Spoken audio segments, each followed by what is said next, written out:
नमस्कार और स्वागत है इस विशेष विश्लेषण में। आज हम एक बहुत ही दिलचस्प प्राचीन भारतीय ग्रंथ के शुरुआती हिस्सों में गोता लगा रहे हैं। नाम है भिष्गार्य की अभिधान मंजरी। हाँ, ये ग्रंथ आयुर्वेद के इतिहास में काफी महत्वपूर्ण माना जाता है। बिल्कुल। तो ये ग्रंथ है क्या असल में? ये आयुर्वेदिक दवाइयों, जड़ी बूटियों की एक, आप कह सकते हैं, लिस्ट है।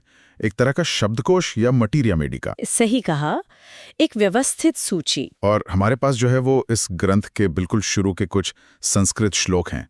इनमें पहले तो देवताओं की प्रार्थनाएं हैं, मतलब मंगलाचरण। हाँ। और फिर लेखक ने बताया है कि भाई ये ग्रंथ लिखा क्यों उन्होंने, क्या जरूरत थी। हाँ, उद्देश्य स्पष्ट किया है। तो आज हम यही कोशिश करेंगे, इन श्लोकों का मतलब क्या है, इनके पीछे सोच क्या थी, और ये भी कि पुराने जमाने में भारत में आयुर्वेद का ज्ञान कैसे सहेजा जाता था, कैसे पढ़ाते थे, और ये जो अभिधान मंजरी है इसका क्या रोल था उस सब में। हाँ, ये समझना जरूरी है कि ज्ञान परंपरा कैसे चलती थी। बिल्कुल।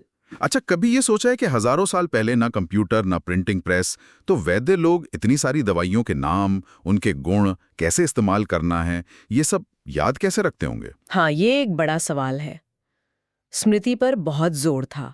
शायद ये ग्रंथ जिसके अंश हम आज देख रहे हैं वो इसी मुश्किल का एक हल था, एक तरीका था याद रखने का, सिखाने का। तो चलिए खोलते हैं इन श्लोकों को परत दर परत। जरूर। तो जैसा मैंने कहा, शुरुआत मंगलाचरण से होती है, देवताओं की स्तुति।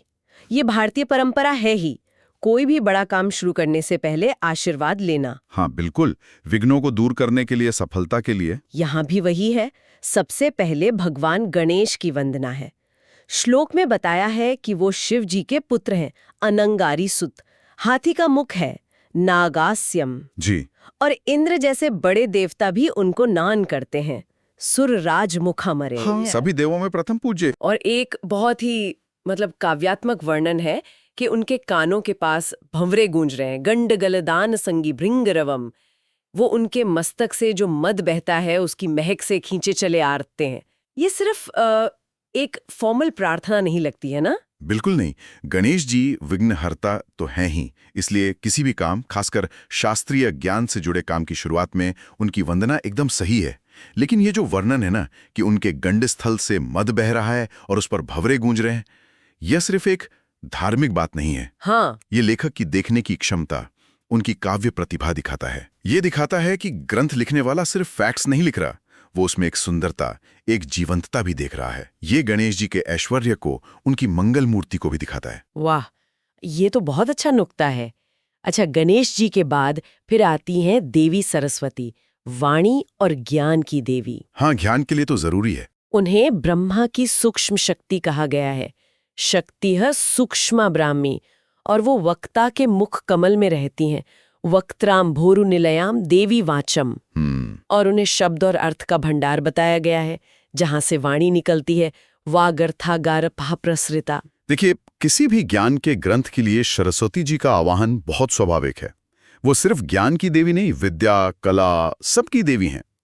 और ये जो कहा ना, वागर्थागारता प्रसृता, कि वो शब्द, वाक और उसके मतलब अर्थ के भंडार आगार से निकलती हैं, ये बहुत गहरा है। कैसे? मतलब सिर्फ जानना काफी नहीं है, उसे सही शब्दों में सही अर्थ के साथ कहना, व्यक्त करना भी उतना ही जरूरी है। और इस ग्रंथ का मकसद भी तो यही है, ज्ञान को साफ साफ बताना। तो सरस्वती जी की कृपा तो चाहिए ही चाहिए। सही बात, ज्ञान और उसे बताने का सलीका दोनों की जरूरत है। बिल्कुल। और फिर जाहिर है आयुर्वेद के देवता धन्वंतरी की वंदना है। हाँ, इनके बिना तो आयुर्वेद की बात अधूरी है। श्लोक में उनका पूरा चित्र खींचा गया है कि वो समुद्र मंथन से निकले थे, क्षीराब्धे मध्यमानात्, जब देवता अमृत चाहते थे, अमृतम अभिलषद बुद्धिभिर्वै बुधौ गहेरुत्तीर्णः। हाँ, वो प्रसिद्ध कथा है। उन्होंने पीले वस्त्र पहने हैं, पीतवासा। उनकी चमक मेघ जैसी है, श्याम और सुंदर, घन रुचि रुचि ही।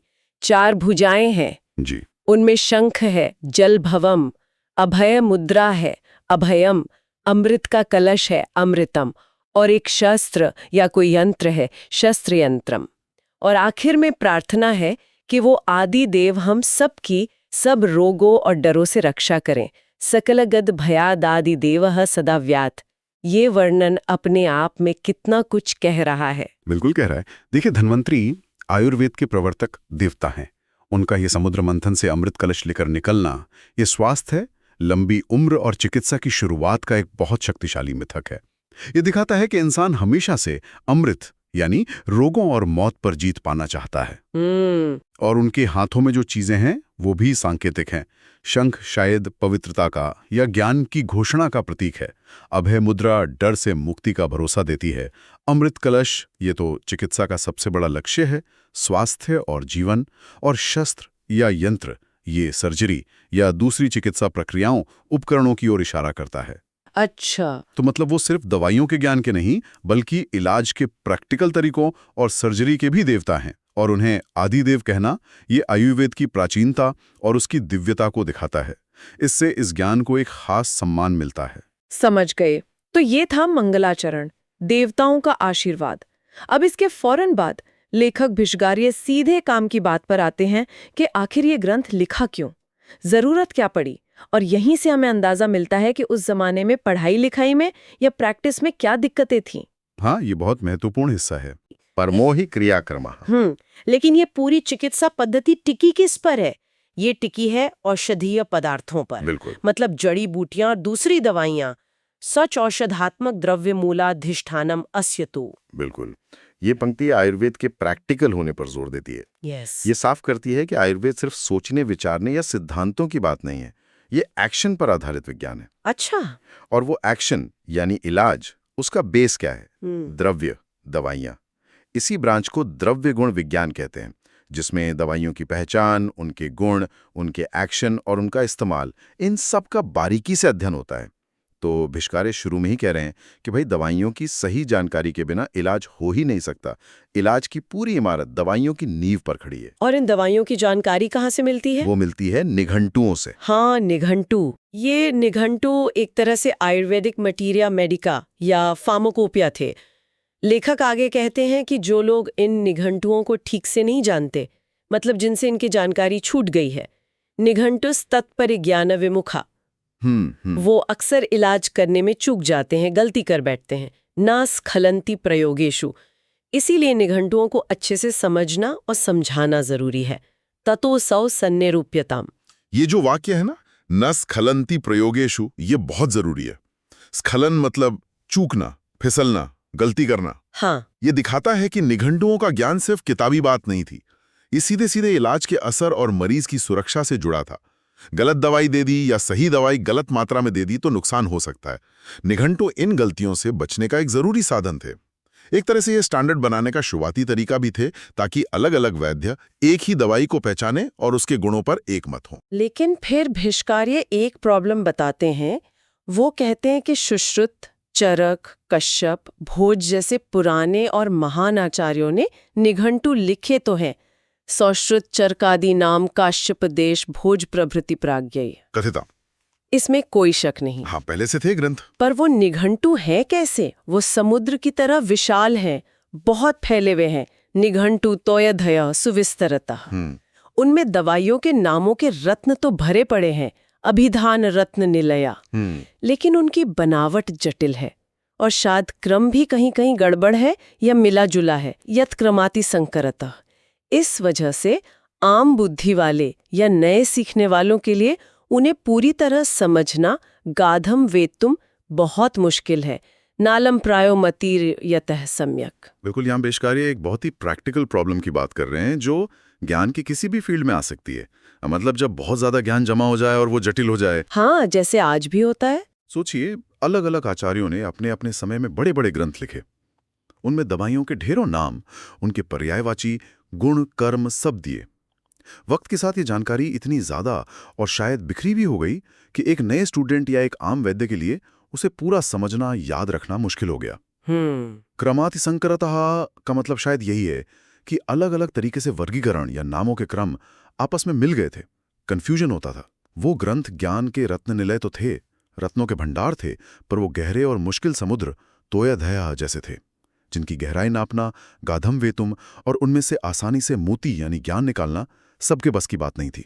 उस वक्त के स्टूडेंट्स के लिए ये एक तरह का कॉग्निटिव ओवरलोड रहा होगा। तो इसी प्रॉब्लम के सॉल्यूशन के तौर पर भिष्गार्य अपना ग्रंथ लाते हैं। वो कहते हैं कि इसीलिए उन विशाल निघंटू रूपी समुद्रों से सिर्फ सार वाला हिस्सा निकालकर तेभ्या सारायकदेशम आदाया अंभुनेदिभ्या एव। हाँ, जैसे समुद्र से पानी लेकर वो दवाइयों की ये लिस्ट जिसका नाम अभिधान मंजरी है वो बना रहे हैं, क्रिएते द्रव्यावली नामना अभिधान प्रमंजरी।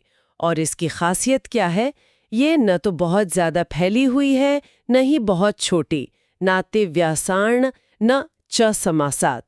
बैलेंस्ड है मतलब। हाँ, और इसे खास तौर पर बच्चों या नए सीखने वालों को आसानी से समझाने के लिए सुख बुद्धय शिशु नाम गुरु परंपरा का सम्मान करते हुए आमनायानु परंपराया और अच्छी नियत से साधु धिया बनाया गया है। बहुत बढ़िया। तो ये तो उस जमाने के हिसाब से एक बहुत बड़ा कदम लगता है। जैसे आज कोई कहे कि मैं इन भारी भरकम रिसर्च पेपर्स या टेक्स्ट बुक्स का निचोड़ निकालकर एक आसान सी हैंडबुक बना रहा हूं जो प्रैक्टिकल हो, जिसे याद रखना आसान हो। बिल्कुल, और ग्रंथ का नाम ही ये बताता है, अभिधान मंजरी। अभिधान यानी नाम, संज्ञा, और मंजरी मतलब गुच्छा, फूलों का गुच्छा या माला। अच्छा, मंजरी मतलब फूलों का गुच्छा। हाँ, तो ये नाम ही इशारा कर रहा है कि ये दवाइयों के नामों का एक सलीके से सजाया हुआ, इकट्ठा किया हुआ सुंदर कलेक्शन है जिसे आसानी से समझा जा सके। जैसे फूलों की माला, ये पिछले ग्रंथों के समुद्र तोयधेयः के मुकाबले एक आसान सी मंजरी देने का दावा है। ये उस वक्त की एक बड़ी एजुकेशनल जरूरत को पूरा करने की कोशिश थी, ज्ञान को छोटा, व्यवस्थित और याद रखने लायक बनाना।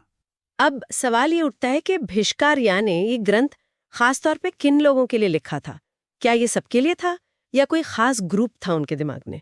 श्लोकों में इसका भी इशारा है। किसके लिए? एक श्लोक कहता है कि कुछ वैद भिषजो ऐसे हैं जो शायद पारंपरिक गुरु शिष्य परंपरा या जो स्थापित ग्रुप्स थे उनसे बाहर थे, संप्रदाय बहिष्कृता। अच्छा, हाँ, ये पंक्ति उस समय के समाज और शिक्षा के बारे में कुछ दिलचस्प बताती है। अब ये संप्रदाय बहिष्कृत का ठीक मतलब क्या था, ये तो और रिसर्च की बात है। क्या वो किसी बड़े गुरु या वैद्य घराने से नहीं जुड़े थे, या कहीं दूर रहते थे, या उनकी ट्रेनिंग उतनी फॉर्मल नहीं थी? पता नहीं। वजह चाहे जो भी हो, ये साफ है कि भिष्गार्य एक ऐसे ग्रुप को देख रहे थे जिन्हें मौजूदा ज्ञान के स्रोतों तक पहुंचने या उन्हें समझने में दिक्कत आ रही थी। उनका ग्रंथ इस गैप को भरने की एक कोशिश थी।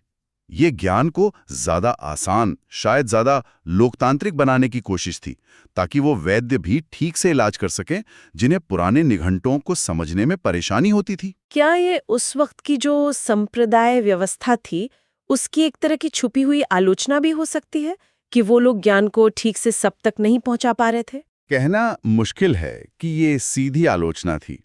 हो सकता है भिष्गार्य सिर्फ एक प्रैक्टिकल जरूरत पूरी कर रहे थे, लेकिन ये इशारा जरूर करता है कि ज्ञान का फैलाव हमेशा एक जैसा नहीं होता, और हमेशा ऐसी कोशिशें होती रही हैं जो ज्ञान को ज्यादा लोगों तक पहुंचाना चाहती हैं। भिष्गार्य का काम इसी कड़ी का हिस्सा लगता है। लेखक आगे कहते हैं कि उनका ये ग्रंथ ऐसे कंफ्यूज्ड वैद्यों के लिए ज्ञान के दीपक की तरह है। ज्ञान दीपो यम संप्रकाश्यते, जो उनके शक और अज्ञान के अंधेरे को दूर करेगा। कितना सुंदर मेटाफोर है। बहुत सुंदर, ज्ञान का दीपक। इसके बाद ग्रंथ के स्ट्रक्चर के बारे में भी एक हिंट दिया गया है। बताया है कि इसमें दवाइयों का वर्णन मदनादि गण के क्रम से किया गया है। मदनादि गण क्रमात्। ये गण क्या चीज है? अच्छा सवाल है। देखिए, आयुर्वेद में दवाइयों को उनके एक जैसे गुणों या उनके एक्शंस, फार्माकोलॉजिकल एक्शंस, या कभी-कभी उनके इस्तेमाल के आधार पर ग्रुप्स में बांटने का एक पुराना तरीका है। इन ग्रुप्स को गण कहते हैं। ओके, ग्रुप्स मतलब? हाँ, ग्रुप्स। जैसे सुश्रुत संहिता में करीब 37 गण बताए गए हैं। मदनादि गण शायद उन दवाइयों का ग्रुप है जिनमें मेन दवाई मदन फल है। मदन फल? हाँ, रैंडिया डुमेटोरम। मदन फल को आयुर्वेद में खास तौर पर वमन यानी उल्टी कराने के लिए जाना जाता है। ये पंचकर्म का एक हिस्सा है। तो ग्रंथ शायद उल्टी कराने वाली दवाइयों के ग्रुप से शुरू होता है। इस तरह का वर्गीकरण गणों के हिसाब से सीखने और याद रखने में बहुत मदद करता है। ये जानकारी को एक लॉजिकल फ्रेमवर्क देता है, बजाय इसके कि दवाइयों को बस यूं ही लिस्ट कर दिया जाए। ये भिष्गार्य के ज्ञान को व्यवस्थित करने के लक्ष्य से मेल खाता है। समझ गई। ग्रुप्स में बांटने से याद रखना आसान हो जाता है। बिल्कुल। और अंत में इन शुरुआती श्लोकों में भिषार्य एक और बहुत महत्वपूर्ण ग्रंथ और उसके लेखक का जिक्र करते हैं, वाग्भट, और उनका अष्टांग हृदयम।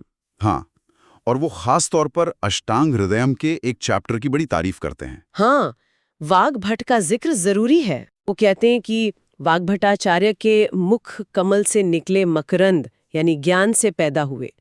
वाग्भटाचार्य वक्त्राब्जम मकरंद समुद्धवे, अष्टांग हृदय रूपी समुद्र में अष्टांग हृदयम बोधो।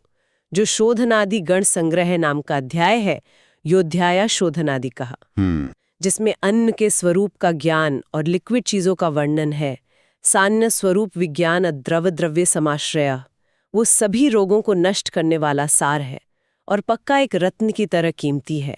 सकलामय विध्वंसा सारो रत्नायति ध्रुवम। देखिए, वाग्भट का अष्टांग हृदयम आयुर्वेद के लघुत्रयी यानी 3 छोटे पर बहुत महत्वपूर्ण ग्रंथ में गिना जाता है, और ये अपनी संक्षिप्तता, अच्छी व्यवस्था और प्रैक्टिकल होने के लिए मशहूर है। अच्छा।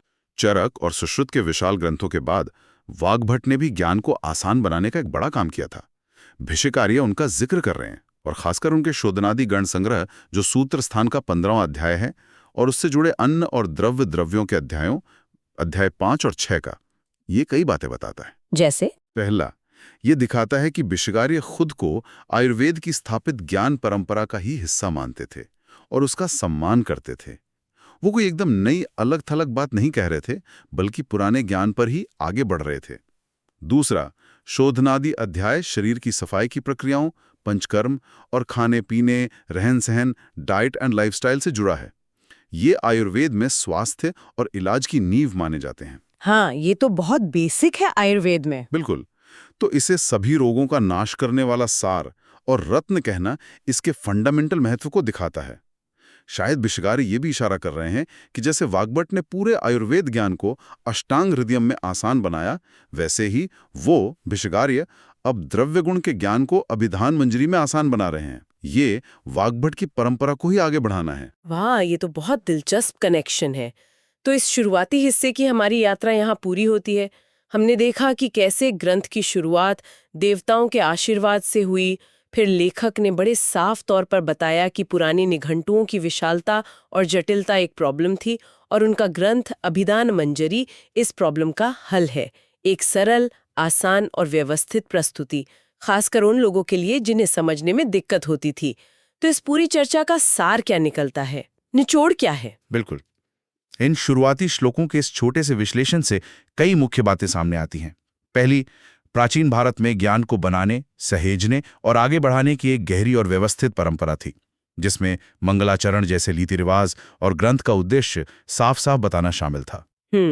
दूसरी, आयुर्वेद में दवाइयों, द्रव्य गुण के सटीक प्रैक्टिकल ज्ञान को बहुत ज्यादा महत्व दिया गया था। यह असरदार इलाज के लिए पहली शर्त थी। सही। तीसरी, ज्ञान चाहे कितना भी गहरा और बड़ा क्यों ना हो, उसे सीखने वालों और प्रैक्टिस करने वालों के लिए आसान और समझने लायक बनाना हमेशा से एक चुनौती रही है। भिषिकार्य की अभिधान मंजरी इसी चुनौती का एक क्रिएटिव हल पेश करती है, एक तरह का एजुकेशनल इनोवेशन अपने जमाने के लिए। हाँ, ये कह सकते हैं। और चौथी बात, आयुर्वेद के प्रतीक पुरुष के रूप में धन्वंतरी का स्थान और उनकी जो रिच सिंबॉलिज्म है, जो स्वास्थ्य और इलाज के अलग अलग पहलुओं को दिखाती है। और जाते जाते एक विचार आता है मन में, ये ग्रंथ करीब 8वीं से 12वीं शताब्दी के बीच का है।